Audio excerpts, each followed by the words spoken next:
the CEO. He wanted to change management and move on and things. Spent about a month just being pretty angry, feeling betrayed. Not only I was kind of out of money and out of a job and out of all the thing that I had helped build, I didn't get to enjoy or realize. My wife and I sold our house. We had undertaken a vast building project, a multi-million pound building project. I remember saying, I should be an equity partner in your law firm. I've got no clients. I've got no business. I've got no track record. I've got no money, so I can't buy my way in, but I still should be a partner.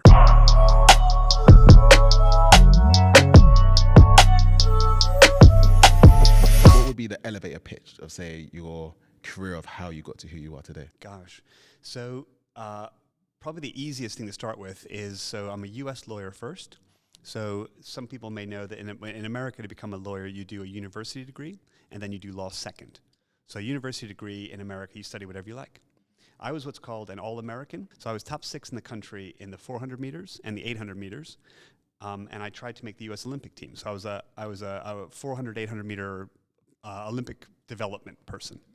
There we go. So during university, because I was an athlete, it meant I didn't party, I didn't drink, I didn't go out. Like, I just was a monk, basically, and ran, because university for me was paid for. So I had to, like, not blow it. So because of all that, U.S. university can tend to be pretty easy, really, in some ways. So I did 2 degrees. So I did 1 degree in history and politics, and I did a 2nd degree in philosophy and art. What was it like balancing, say, the sport with the studying? It was fantastic. It was super easy. I found it, I really enjoyed the regimen of it. I really enjoyed the discipline of it. And we were very successful. So I started off at Princeton University, and then I left Princeton and went to this small school called Moravian University, a little tiny school, because they had 36 All-Americans. They were national champions. It was like a track school, basically. So I went there, and we were in our own little class. So I was in the athlete kind of zone and got to do my studies, do my academics, but then also I was running twice a day and things. So, and having special meals, all that kind of great stuff. So I had that enjoyable American experience of being a U.S. athlete thing. But then I did law school. I went in the U.S., so decided that trying to become international kind of 800 meters runner was not for me. So decided then to do the natural thing and swap to law. Mm-hmm. Well, I mean, because that's an interesting flip, because I guess if you've been spending so much of your time becoming an athlete, being top 6 in the country, there could have been easier routes for you. Like, you could have went more to become a coach, potentially, like we're working the system. A lot of my mates did. So I think what it was, Yemi, is I think I had decided to be a lawyer a long time before that. So I think I was kind of pre-law in my mind. That's why I studied history and philosophy and politics, all kind of pre-law stuff. So the athletics was this interesting diversion for a short period of time. But the great thing about it is I'm a huge believer in the kind of discipline that athletics teaches you, the kind of discipline that sports teaches you, whether it's a team sport or individual sport, whatever it is, but the scheduling, goal setting, being accountable, all that kind of great stuff. So and that's what my journey was like, as an athlete. So went off to law school, and then I just had this idea to kind of go to Europe, and so did law school in America, which is a 3-year doctorate degree. So it's a Juris Doctorate degree. And luckily I passed, so there we go. So I got my degree and took the bar exam, the sort of Pennsylvania bar exam. And the funny thing about it is I took the exam, but the day that the exam finished, I just kind of handed in my papers, and I got on a plane and came to London. So I didn't know if I'd passed or not passed. I didn't know if I was going to actually be a lawyer or not a lawyer. I was already coming to London. One-way ticket? One-way ticket. Wow. So by one-way ticket, I was 26 years old. One-way ticket, came over and decided, effectively I enrolled in King's, and I did a master's in law. But kind of like the story you were telling earlier is that I didn't really do the master's in law to do the master's. I just did it for a very long visa. Okay. So, because as a student, you get a longer visa. Yeah. So I was just using the system a bit and did a long visa, and I was looking for work. I just basically spent every day, all day, kind of going to class a little bit, and then kind of looking for work, and just getting rejected. And then the results from the bar exam arrived, and I passed. And I was like, because then it meant I could stay, because otherwise I would have to go back to Philadelphia and do it again. And after, it might have been like interview 50 or something, 40, 45, 50 interviews or so, I finally convinced a law firm, a New York law firm, that they weren't going to hire me as a lawyer because I'm from Philadelphia, I'm not from New York. But they were willing. What's the difference? It's just it's state laws, all the different states, and there's also an enormous amount of arrogance about it. So New York is the best, everybody else is the worst. So effectively, these guys, they say, well, if you're not from New York, you're just not smart enough. Like, so you couldn't possibly be. We can't possibly hire you because you must be dumb. Like, it's that kind of, it's brutal, and they're pretty open about it. So, it's very. Does that still prevail now? Yeah, a bit, I think, a bit. But the fun part about it is that now I hire them, so that's quite a nice change. But this one law firm, and again, it is kind of fascinating because it wasn't my own countryman. It was a Canadian woman who was the managing partner of this law firm. And I talked to her a while, and I told her my story and talked about, what I was up to, all the 45 rejections from all the other New York law firms. And we started brainstorming a bit, and I was saying, one thing that we're good at as junior lawyers is we can write. We just write all day long, all the time. And she said, well, there's a partner here who's writing a book on corporate law. Why don't we just give you his papers? You just sit in a room somewhere. You finish his book for him. He puts his name on it. You get paid, but at least you get a job. And I was like, cool, I'll be a writer. So that's what I did. So for the first year, I sat and I wrote a book on corporate law for somebody else. I was a ghostwriter. Got no credit for it. But it allowed me to get a paycheck and stay here. And then that was the beginning of the career. And then effectively, once I was hired by this top New York law firm to write a book for them, in the end, they didn't hire me because I still didn't come from New York. So even when the book was done, they're like, but now we can't hire you for real. You know that, right? You're just a writer, So, but wonderfully, that experience made all the other law firms, the British ones, were blown away. They're like, yeah, so I got a job the same day. So I got a job and then worked as a corporate lawyer, for a long time and did all the super hard hours and all the super mergers and worked as just the junior guy who just does the work, the kind of the at the coalface person. Did you have to retrain to do English law? I did, yeah. Okay. So during all of this, as I was working kind of around the clock, I was also taking all the UK exams. So I did all of those kind of at night and mornings and weekends and so forth, and then qualified as a solicitor as well. So I had the two together, which was great. And then eventually, I've always been a real kind of, I don't know, salesman, I guess, or maybe that's not in a negative way, but in a very positive way. And so with these law firms, just working and working and working and working all the time, I was always thinking about the business aspect of law and thinking, how does it make money? And who's and how these partners who are my bosses, some of them are not very credible people. They're just they're in it for the money, if you like. And you just want to kind of have a look at them and see whether you would want to be that person. Is my trajectory to have your job and to be a person like you, or is my trajectory something different? So I decided it was something different. So effectively, there were a number of smaller law firms that were coming to London, and many of them were excited about setting up an international business, excited about kind of trying to get a foothold in the London market, but the global market.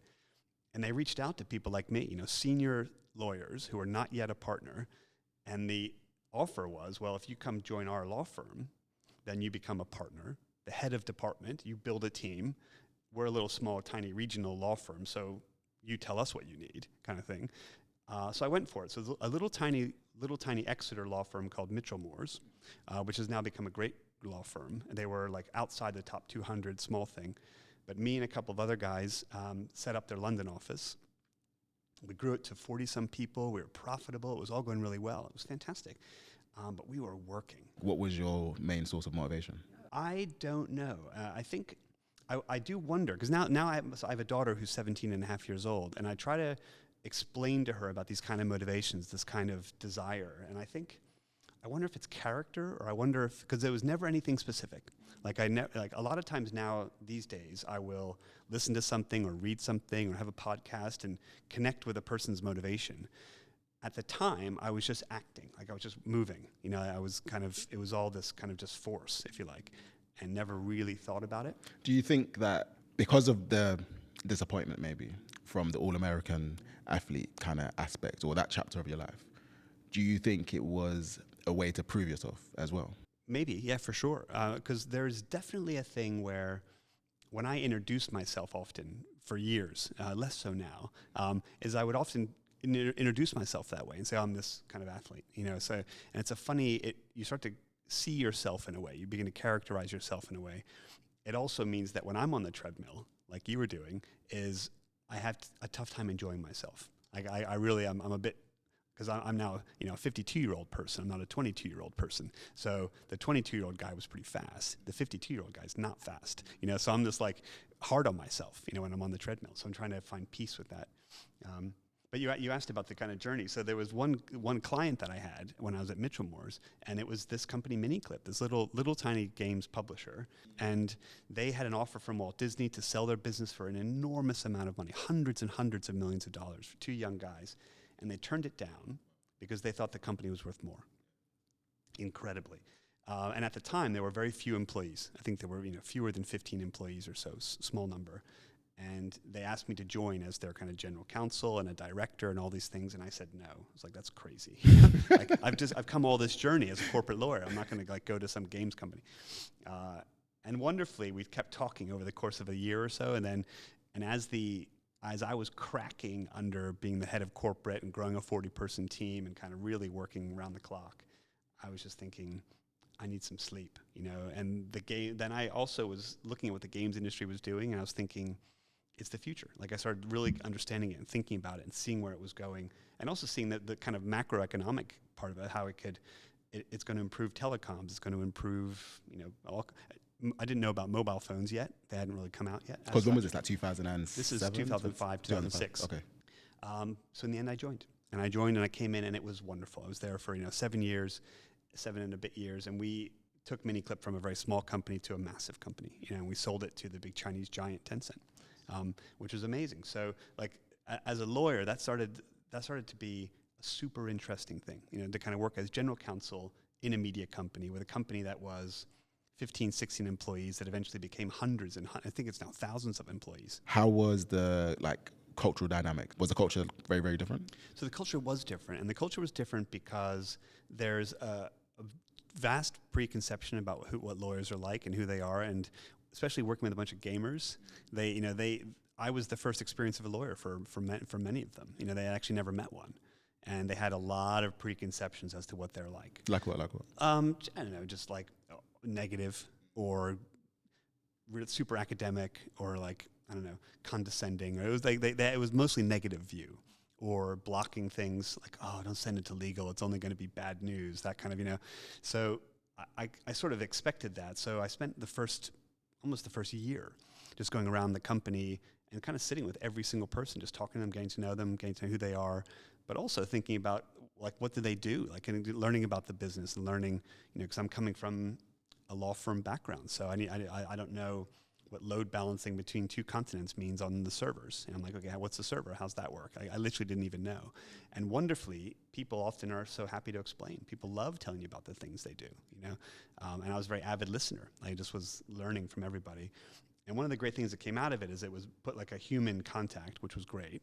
But then equally, I started to learn what the work was going to be.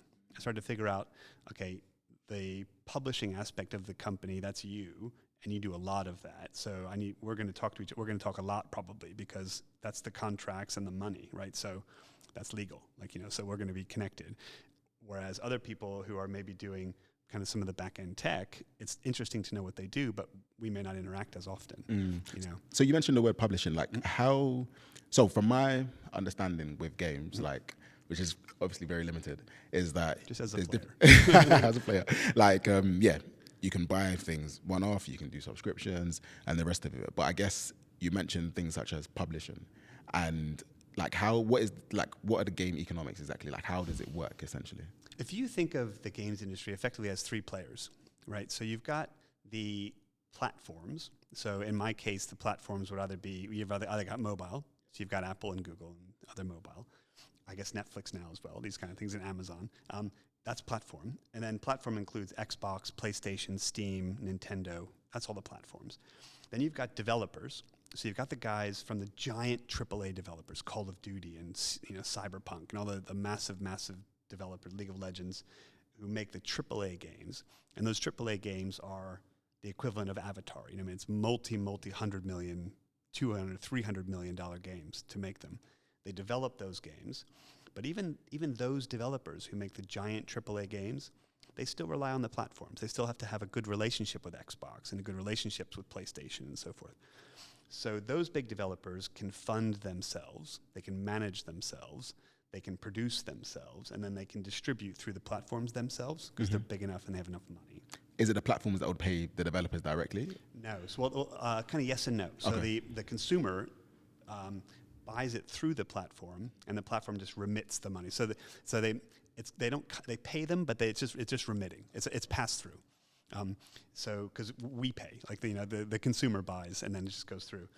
The publisher, then on the other hand, the publisher effectively, if you're not a giant AAA game company and you're just a little indie company, or you're a smaller company, and you have a great game idea and you want to make it, the publisher acts as project finance company. So very simply, indie game of the year this year is a wonderful game called Cult of the Lamb. So it's a super cool game, and you're effectively a cult leader, and you get all these followers and you kill them. It's pretty cynical, but indie games are often have a kind of a funny edge to them. So the Cult of the Lamb guys are kind of an Australian studio with a super idea some years ago. The typical game cycle development's about 3 years, 2.5, 3 years.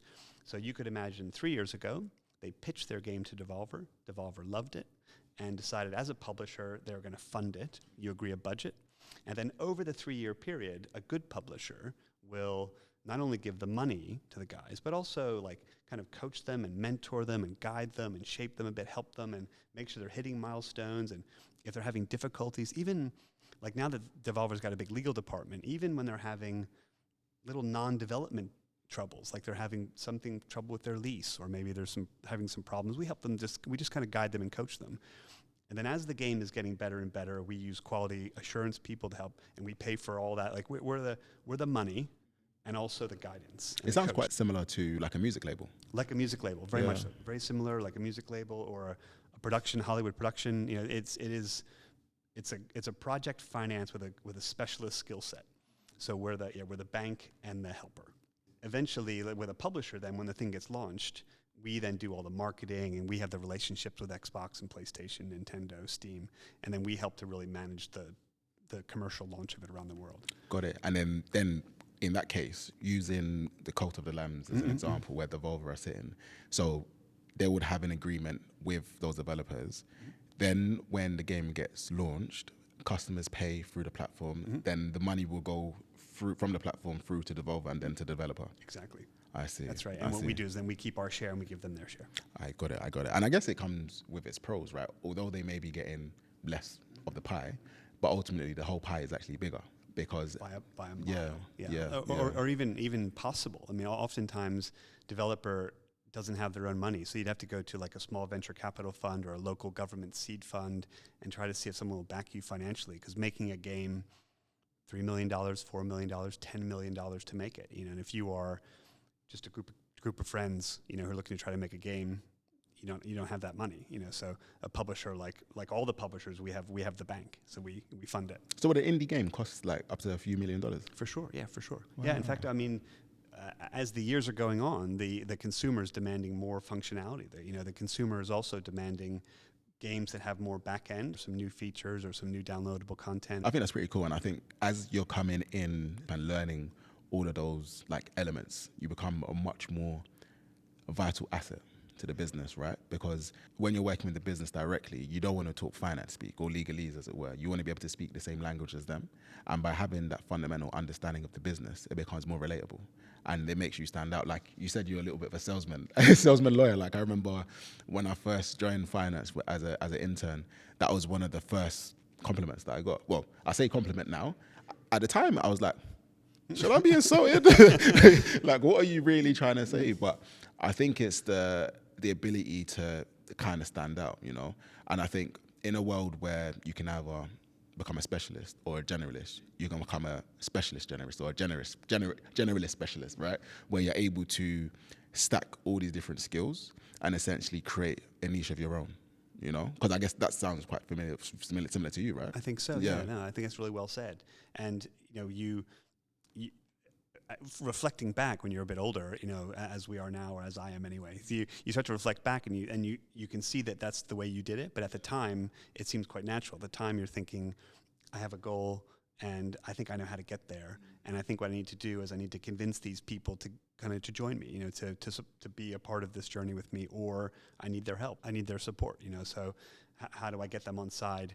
I remember some of the successful politicians over the years. Like there was, again, however people think about Tony Blair or Bill Clinton and things, but they said interesting things at the end of beginning part, or even Barack Obama said at part of his beginning of his journey when he talked about it's the journey, the hope is not me as a person. The hope is the idea. And I happen to be the person on stage, but it's not about me. Like it's about this whole idea we're all pushing. And when so after MiniClip, when I was getting to the law firms just before Devolver, I pushed that concept, and I would go to these big law firms like Cooley and Field Fisher, and I said, the games industry is going to be the biggest entertainment industry in the world. It's going to overtake film. It's going to overtake TV. It's going to overtake both of them together, which it has now done. And I said, as a big global law firm, you need to be in that. You need to be a part of that. And it's a movement. It's a global thing. I said, and it's going to start impacting one day sustainability. It's going to impact telecoms. It's going to impact social media. It's going to impact, I don't even know what, like manufacturing, about, education, property. So the games industry is going to be this Trojan horse that's going to do all this.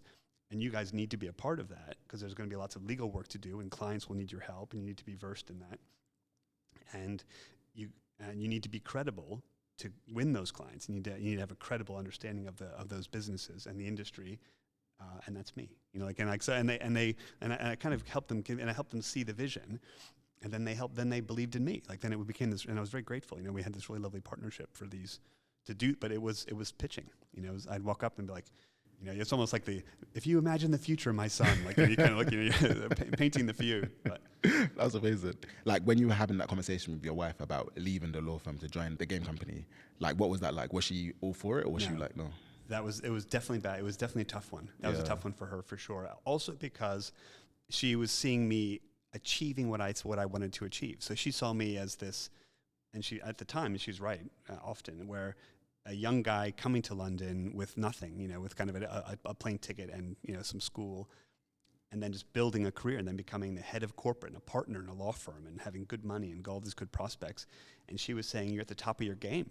You're going to try to step out of that road, off that road when you're at the top, and in fact, from there were other big law firms seeing that I had this entrepreneurial side, and some of the UK or European law firms really like that American aspect of it. They're like, yeah, this guy's got this entrepreneurial aspect about him. He's built something. He's created. Because for that law firm, for Mitchell Moore's, the London corporate law activity was zero. It was $0. So I grew all of it, and so she was like, "You're silly." You should you could go to other law firms and they would really value that. But I was thinking, no, the games thing, it's a better road, and being a business lawyer is more to my personality, and there's more upside. The possibility to, for great wealth, being part of something like that is very possible. So she backed me, but she was reluctant. It was only because of love. Otherwise she's like probably telling her friends like he's mad, and also when the chips were down. So you also know some of the stories that 7.5 years later, we grew MiniClip to be a huge company. It was fantastic and super exciting. Sold it to Tencent, the amazing thing. And then the CEO at the time kind of fired a bunch of us. And my wife, what she could have done is she could have said, "I told you so." She could have kind of been negative, but she wasn't. It was kind of like, it was this foxhole mentality of rebuilding, regrowing, and trying and starting again. That must have been harsh though, because what happened essentially? Well, it's a really tough one, because very simply it was, and I don't know the reason still to this day, but at the time the CEO wanted, there were four of us. There was the COO, the CTO, and the head of games, and then the GC. And I think the CEO, since the sale to Tencent had finished, he wanted to kind of change management and kind of move on and things. And even though the four of us, especially the other three, they were the very first employees of MiniClip, and one of them, the COO, was the CEO's friend from when they were children. They knew each other from they were 10 years old. But he got rid of all four of us. And I think, I only can guess, I can speculate, in his mind, he just wanted to have a fresh start for himself, and get rid of us. But it was really brutal actually, because the way that I did the sale to Tencent is we kept the shares. I put the shares into like a trust, but you had to be an employee to access those trusts. So by no longer being an employee, we actually lost all the value. We lost everything. So it was quite tough. And I spent about a month or so. This was kind of in July, August, 2015. I spent about a month just being pretty angry, and then also feeling betrayed, and thinking about friendships. A lot of times, thinking about this recently quite a lot, about in the professional world, often friendships are transactional. People are friendly with each other and they're kind to each other, but there's a little bit of needing something from each other. There's a little bit of transaction, and I've now found, kind of at Devolver and the games industry recently, and maybe as I get a bit older, I guess, that there seems to be less of that transactional nature of friendships. It seems like people are now a bit more just wishing you well and having a nice time. And at the time, it was not that. At the time, so my perception of it was not a transactional friendship, but I think maybe it was. And so I was like, not only I was kind of out of money and out of a job and out of all the thing that I had to help build, I didn't get to enjoy or realize, but also I felt like my friend, they were not my friends. Like it was quite hurtful. But like all these things, you have to focus. So before that day, like before that July, August, kind of in about 2 months before, my wife and I sold our house, and we bought our current house, which at the time was these 3 apartments. And it was like a dilapidated old Victorian house, kind of, I'd say crumbling. That's probably a bit exaggerating, but it was like you couldn't really live in it. It was pretty bad. Asbestos, leaky waters, cracking. And we had undertaken a vast building project. This is before the being fired? About 2 months before. So we undertook this building project that was a multi-million pound building project. Yep. So then being fired, then not having the budget. So suddenly it was kind of like, we took on this big thing. I didn't know that was I didn't foresee that. So then it is that, and maybe that's the athlete thing, or maybe that's the partnership thing. You're kind of sitting there together and just thinking, we can't feel sorry for ourselves. We got stuff to do. We now own this big project, and we need to just get it done. So you start to just kind of start grinding your way through it. And then that's when that salesman stuff kicks in, where I remember having the first job that I got with Cooley, which is a vast, big law firm. And I became their European head of digital for them. And it was the funniest meeting, because I remember saying, I should be an equity partner in your law firm. And they're like, okay. And I said, I've got no clients. I've got no business, no transferable business. I've got no track record, because I've just been in-house for almost 8 years. I've got no money, so I can't buy my way in, but I still should be a partner. And they were like, we'll make you this thing called special counsel, which effectively is like a salaried partner, not an equity partner. And the reason I needed that is because I needed to have a certain kind of job so I could get lending. So I needed to not be an associate. And also, I was in my 40s, so I was thinking, you've done a lot. And I'd already been a head of corporate law as well. Literally. But the way that worked was that story. The way that worked was the games industry, and it's credible, and it's M&A, and it's like, this is going to make you guys a lot of money. It fits well with Cooley's brand. And again, I'm so grateful. The guys there, they believed in me. They believed in the story. They gave me the chance. It's amazing. And they were, it's a funny thing, Yemi, because there were times, and it's embarrassing almost even to admit it, but there are times I'm sitting in Cooley's offices at Liverpool Street, and it's a big, tall glass and steel building, and it's stunning. And I'm like a salaried partner in a global law firm in a glass and steel box on the 10th floor. It's amazing. And I'm sat there looking out the window thinking, this is terrible. This is thinking I shouldn't be here. I should be still and I remember thinking that those moments when I was quite depressed, what I would do is I'd go down the lift and I would just go walk. And I walked around Bishopsgate, I walked around Shoreditch. I would just go for like a 3-hour walk, kind of get my head straight and kind of come back and then work through the night.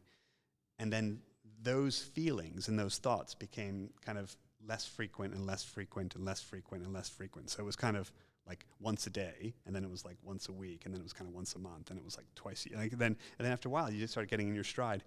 And the wonderful thing about it was that the house building project, even though it was the worst thing in our lives, eventually became the best thing in our life. It was the thing that saved us in a way. It was the thing that it's like having a giant negative thing to focus on makes you focus. Gives you purpose. And finding all that great purpose. It was an incredible thing. And then again, I was successful, like it was going really well. And then I still decided I had to be an equity partner. There was a little bit of ego, maybe, and maybe that's the track and field mentality guy coming out. So I started speaking to all the European firms.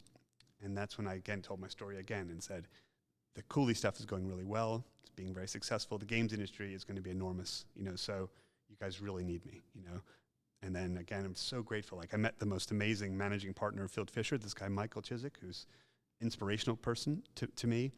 And we took this long walk along the Thames, which is amazing. Again, this managing partner of a law firm took like an hour or so out of his day for us to stroll. We were strolling, just like old school, like, hands behind your back, strolling and chatting like two old men. Awesome. And we talked about philosophy and the universe and the world, and we talked about all this kind of great stuff. And he's like, you got to join us, don't you? I'm like, I do. And then he said, okay, he's like, okay, you're equity. And that was that. And it was just, and I came in, boom, right at the top. It was awesome. So, and it was about, I don't know, it was about the vision, it was about the belief, if you like, and there was something about the connection between the two of us that made him think, yeah, this guy's safe. Like I can bring him in and I can bet on him. It's incredible because to come from like such bad news and that feeling of, I guess, being betrayed, it's easy to start changing your professional relationships and how you meet people. So if someone makes you a promise, you're like, are you really promising?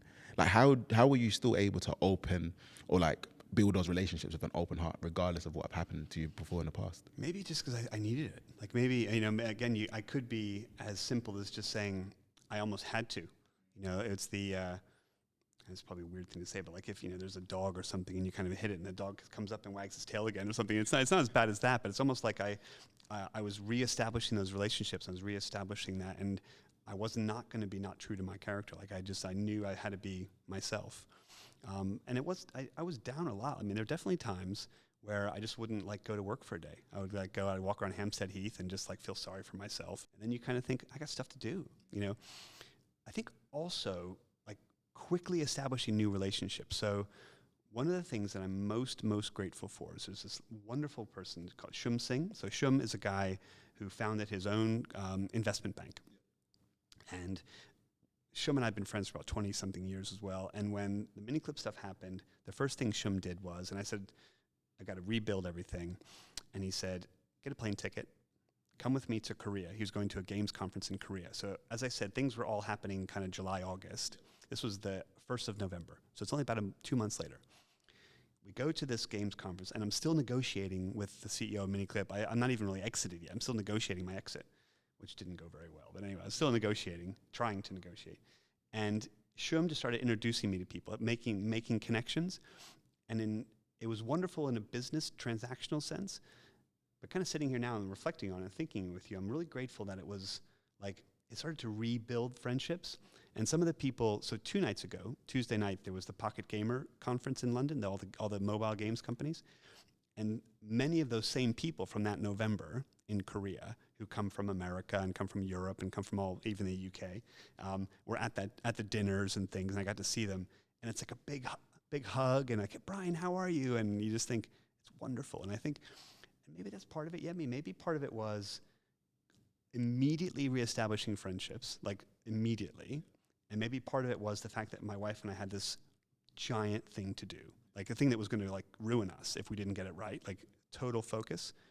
And maybe like maybe it was those two things in a way. And then I don't know, like, I mean, but again, it wasn't as beautiful as that. Like it was definitely some days that were pretty tough, and days where I was down. But then you just kind of keep moving, you kind of keep going. Yeah, no, it's like there's so many things that you said there, and I think being true to yourself and your character, like, it's hard because the world does tell you to be more tough. Like, don't be yourself, be like this person, be like that person. But to actually stand in the face of like I said, so much disappointment and sorrow, and to not like take it, just like run with it. And I think good people and the good relationship that you have, it transcends, what you may have done 20 years ago. Like you said with Shums, like if you treated him like a dickhead that many years ago, he wouldn't have called you. For sure. He wouldn't have said, let's go to Korea. For sure. It's the fact that he actually wanted to spend time with you, How long is that trip? It's a long trip. It's a long trip, for sure. Sure. And even your willingness to say, yeah, I'm going to go. Yeah. One of the other things that reset things that went really well at the time was something that I started while I was still at Miniclip that actually I continued to do is I have this weird kind of theory about staying in touch with the things that I loved when I was younger and trying to make sure that those aspects of my personality and my character are still being developed and still being explored. I had an amazingly good fortune of being on the board of trustees for the British Museum. So I was a British Museum person with the members and then also with the Tate. So again, interestingly, during that time, the focus on the house, the focus on building a legal business, the focus on money, but then I still would have some trustee meetings, and I'd kind of go along, and I would say, yeah, the guy who did a history degree all those years ago still gets to go to the British Museum and talk about history once in a while, or the guy who did an art degree still gets to go to the Tate and talk about art once in a while. And it was this lovely kind of counterbalance with all that kind of focus and corporate and law and like all the kind of rebuilding and friendships, and it was kind of like, it was a little bit reminding me of me. It's just thinking, I love art and I love history and I love reading and things. So, and that was also like a nice little oasis, these meetings once in a while. Does it also make you think about what your purpose is? I do wonder sometimes about whether maybe during all that time, all those years, whether I had just a sense of it that was unspoken. Like maybe now as an older person, I can reflect back and think, gosh, yeah, maybe I always did have some kind of driven purpose that I didn't really articulate, but it was in there. That's what it sounds like, because obviously it's only when you look back things start to make sense, but the book, it's like you got it up and running. The law firm, got it up and running. Miniclip, got it up and running. Cooley, got it up and running. Digital. Field Fishers, I'm pretty sure it was a game thing. Yep. And then now with... So Devolver. So that was that. So Devolver, again, wonderfully, again, it's all about sales, right? So I would go, I had the sales pitch down about how I was trying to make sure that everybody in the world knew that I was the corporate games lawyer. So I'm having a beer with a guy in New York years ago, and we're chatting about who knows what, sports or something. And I just, it was almost like mantra. I was kind of like, hey, I'm the corporate games lawyer. Like I'm the corporate games lawyer. Other of his colleagues would come up like, oh, Brian, what do you do? I'm a corporate games lawyer. And it kind of worked. Like it started permeating this zeitgeist around the world that was kind of who I am. So what happened was he was then having a beer with the CEO of Devolver, like, a year later or something. And the CEO of Devolver said, yeah, we're thinking about doing an IPO. We're thinking about making all these acquisitions. We're thinking about doing all this stuff. If only we had a corporate games lawyer. And the New York guy's like, Brian, I've met him. I know him. So then they called me up, and then I went. Yeah.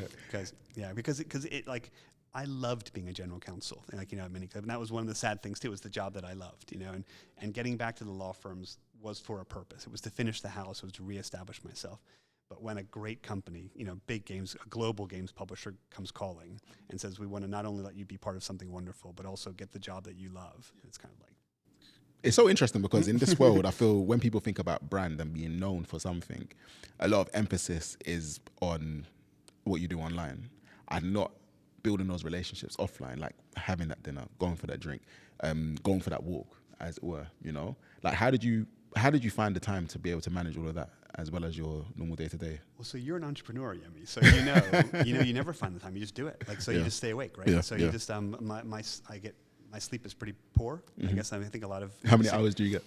I don't know, 5 maybe, that sort of thing. That's not too bad, actually. That's not too bad. Yeah. I know people are worse. So I hope you might be. I don't know. Maybe you're worse. I'm trying to be better, actually. This year I made my promise to try and get 7 each night. Gosh. Yeah, that's my promise. I'm doing okay so far. The only way to do that is to go to bed earlier. That's the trick. Because you're going to get up when you get up. So that's the trick. That's the trick. Mm-hmm. Yeah. But finding the time, I think I just do it. Like I just do it anyway. And I think what I do is maybe there's a bit of a catch-up mentality in the sense of I know that sitting here with you right now and having just a really wonderful conversation that's terrific, and I know that my emails are still piling up in the back of my mind. But I also know then what I'll do is tomorrow I'll do a 16-hour day or something, and then I'll just get it all done. So like I'm always willing for the pain doesn't ever bother me. It's like it's part of your life. Like you enjoy it. For sure. Yeah. For sure. Because I guess when you say to people that you're a corporate games lawyer, what were the reactions that they get? Because as someone who's not in the industry, I never understood how big games is.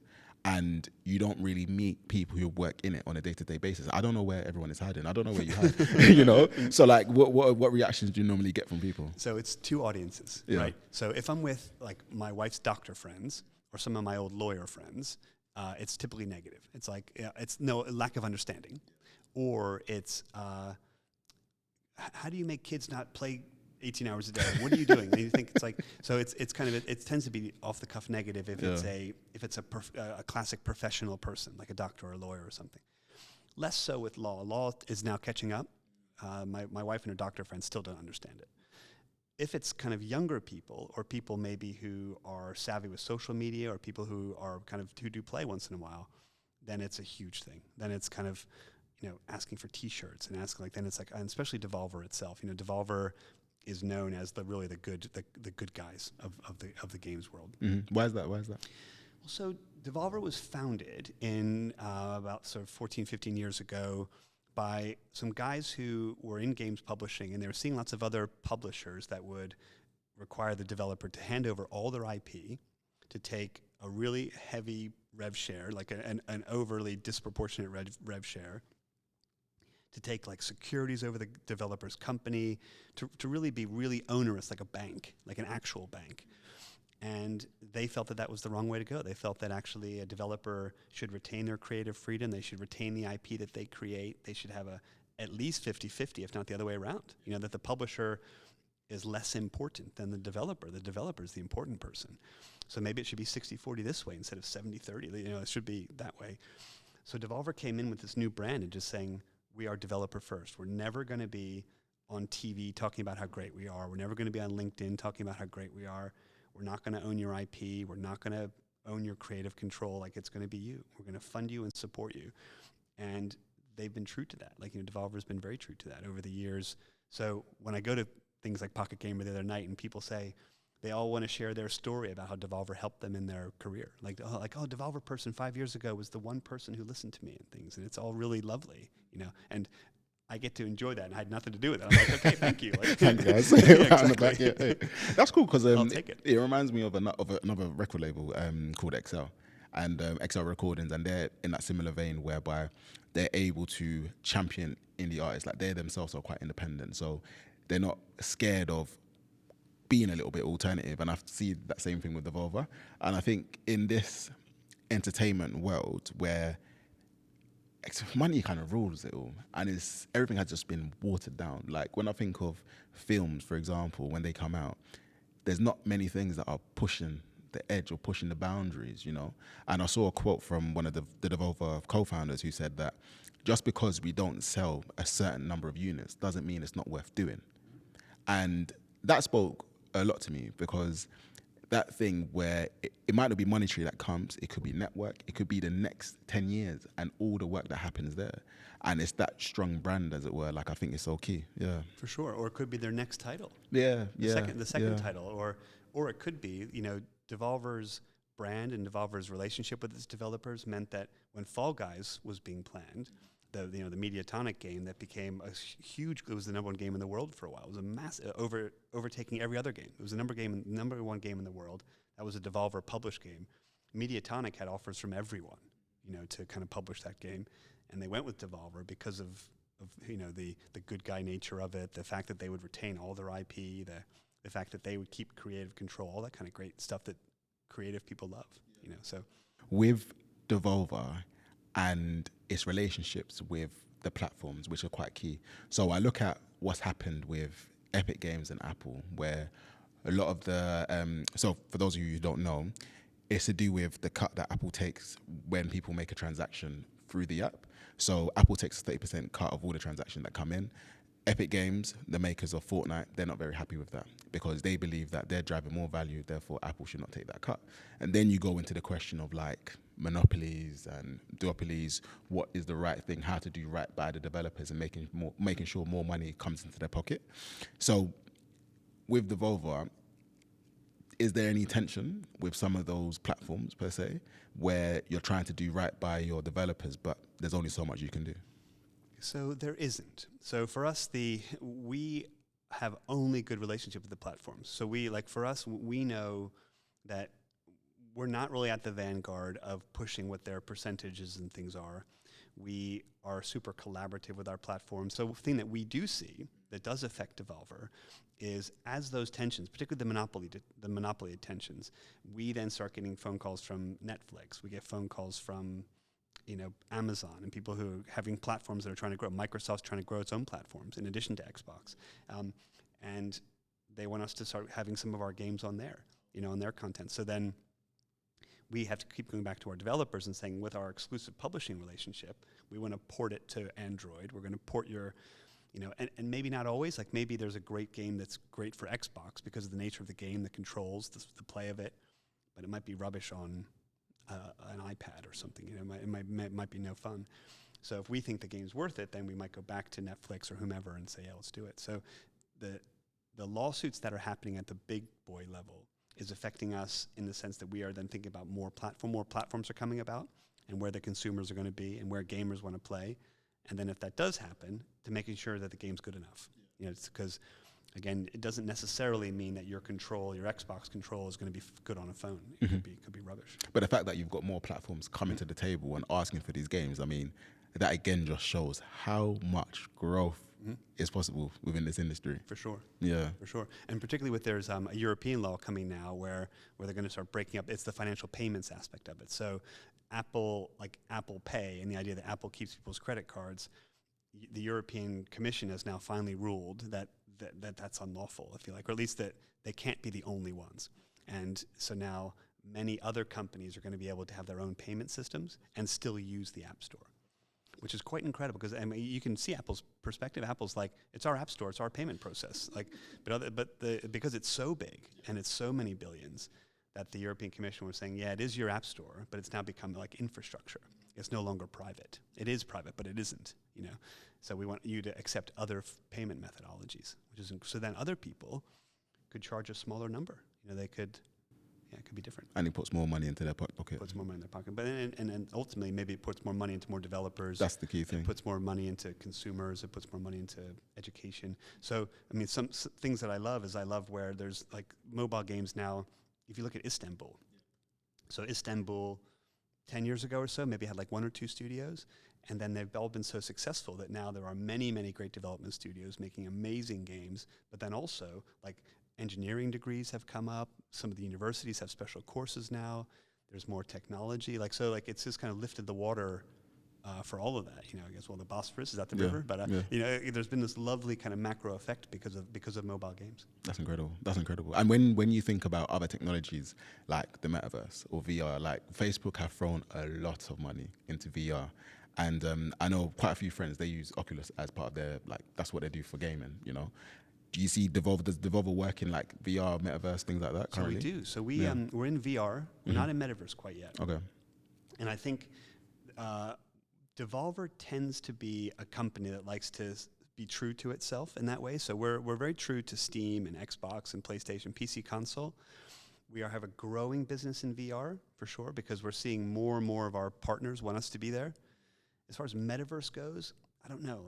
I don't know if our games if all the indie games that we publish are going to really, but if that's the way our developers start developing, then we'll support them. Yeah, it could be interesting because I know with I can't remember the name of the game, but it's one of these crypto games where you have people playing and they're playing for money, and so you have independent game studios based using crypto. So I wonder if that potentially could be like an indie game studio playing around with like cryptocurrencies, have that metaverse, but also be part of the Devolver ecosystem. Could you see that happening? I don't. Okay. So we're not easy answer that one because we Devolver itself, one is a listed company. We're kind of quote on the stock exchange, so we're pretty far from crypto. And then also I think Devolver's own ethos is not really into that kind of shiny tech stuff. Quite yet. Yeah, it's interesting. It's interesting. I think because these next 10 years, gaming is going to become more prevalent. Like, it's the way where people just interact with people. Like, I remember I haven't used, like, when I think about when the last time I played, say, PlayStation, it's literally just like playing FIFA against somebody else. And then I have my friends who every night they're playing FIFA, and I had no idea. And they're doing it from a network perspective. And the way I thought about gaming before was that you buy your game, you hold it all the time. But now it's more streaming. It's like ownership of the game is less important than the actual enjoyment and the collaboration or the networking with your friends, Yeah, and I think definitely with COVID and lockdown has definitely accelerated what we've seen happening. But on the other hand, human interaction and people spending more time indoors versus outdoors, do you see any counterbalancing happening to try and, I guess, overturn the negative impacts of that? That's a tough one because we're not in as control of that. So what we try to do as publishers, we have small influences and not really very big ones. We have very small ones. One thing for us is that indie games do tend to be like an episode of play. They tend not to be the ones where you can just kind of play for days and days and days, generally speaking. An indie game tends to be a more compact playthrough. That's kind of one thing. Secondly, when we are doing that coaching period, like the process where the game's being produced by the developer and we're funding them and helping them, giving them advice a little bit. Because again, they're creative, but we give them a little bit of advice. We sometimes look to know about their level design and seeing that you can achieve a level and then you don't have to kind of keep grinding for another many hours to kind of get to the next level. You can save your progress and then you can kind of move on. Some of the really hard grinding kind of games, you're not able to save progress and things, so it can be there's some minor little design elements. But then I think otherwise what we do is we try to from the game experience itself, as Devolver does try to go for the really artistic indie style games. So what we're hoping it's more of an artistic experience, if you like, rather than the Call of Duty or Fortnite or something where you're just kind of playing for hours and hours and hours. I guess equally with our own ESG policy, back to the listed company, so putting my general counsel hat back on, is as a listed company, we have a lot of our own focus is kind of environmental focus, supporting developers in parts of the world that maybe don't have the support that they need, or doing social things. So we're hoping to counterbalance it by some of our corporate help, supporting groups that need help and making charitable contributions, all that kind of stuff. But as far as games with people spending too much time, that's trickier. Yeah. And with the current indie games, because you mentioned about coaching, is there a world where you have these games or these developers turning into AAA developers? Is that possible? I don't think so. Okay. I don't think so. We see that a lot. And we do see some of the indie game proposals coming to us with bigger budgets. But the difference between the indie game budget, $3, $5, $8, $10 million or so for a budget, versus the kind of AAA budget, and AAA is partially the budget, so it's partially the fact that it's $300 million or something to make that game. But then it's also partially all the features and the multiplayer and all the kind of things that happen. And the indie games tend not to have that as features. And I don't think, I could say this today, but I don't think that even if Devolver were like a multi-billion dollar company, like the whole point of us is indie games. So I don't see us ever, I really don't see us ever trying to go for those AAA titles. But let's just say Fall Guys, for an example, like those developers, if they have another smash and they're able to just get so much more money in the door and they wanted to reinvest it into like building bigger and better games, would you guys stay with them, or would you? Well, that's another easy answer, and the reason is Devolver being true to itself. We sold our publishing rights to Epic. So Epic Games came and bought Mediatonic because of the success of Fall Guys, and because Mediatonic owned the IP rights, because again they were able to get an amazing exit. So they're now a subsidiary of Epic Games, and they are producing the next amazing Fall Guys thing happening, and then we were the exclusive publisher. So Epic then bought the publishing rights from us, and then we had a wonderful windfall from that. So we kind of recognized that Fall Guys was heading towards that way, and we thought that's not us, so we sold it. Now it reminds me of a VC, where you have funds which are focused only at, say, seed or Series A. When a company gets too big, they sell their shares. They might have a little bit in there, but you're proud about what you've been able to support this company achieve, and you want them to go into bigger and better heights. For sure. Yeah, and we still have a great relationship both with Epic and Mediatonic. I speak to Epic almost every week, actually, on different kinds of things and projects and so forth. That's brilliant. So it's quite collaborative then? Very much so. Yeah. Very much. The games industry, except for my one experience, but generally speaking, the games industry is super collaborative. Yeah. Super. So especially the venture capital aspect of games, it might be that a VC might say, actually, Yemi, your project's not for us, but actually my other friend, talk to him. Maybe your project might be good for him, and then maybe that you do secure some investment or you secure some backing, and the first guy's chuffed. He's like, oh, well done, that's great. Because maybe if you're transactional about it, you could say, when the thing's big enough, maybe we do get involved. Like someone else is going to pay for it. But actually, it's more human, if you like, rather than just being transactional. Have you yourself developed an eye for what's a good game versus a not so good game? No. I think it's because it's a bit like us saying at the beginning is I love listening and hearing what people are doing, and I have this like a massive optimism, and I'm a dreamer, and so somebody comes to me and they say they're going to make this new like plant game or something. I'm like, that's amazing, like I love it. It's because I just like I see the possibility in everything. I think that's probably my trouble. No, thank you, Brian. This has been amazing. That's a pleasure. I was going to ask another question for you.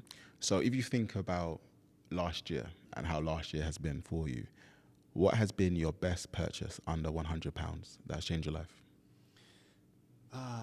Best purchase? I know it. I got it. So I have a tiny little Huawei Wi-Fi aggregator. So what happens, because I do travel a bit. I travel holidays more than work, where we went to the Galapagos Islands recently. We've gone to all these like cool places. And having this little Wi-Fi aggregator, effectively what it does, it pulls in like 4G, 3G, 2G, and it kind of consolidates them in one little device. And then you can log on with your laptop and your phone and things. But what happens is in America, instead of my bills being £400 when I get home, it's £50. So I think that's probably the thing that changed my life, is having a little tiny Wi-Fi aggregator.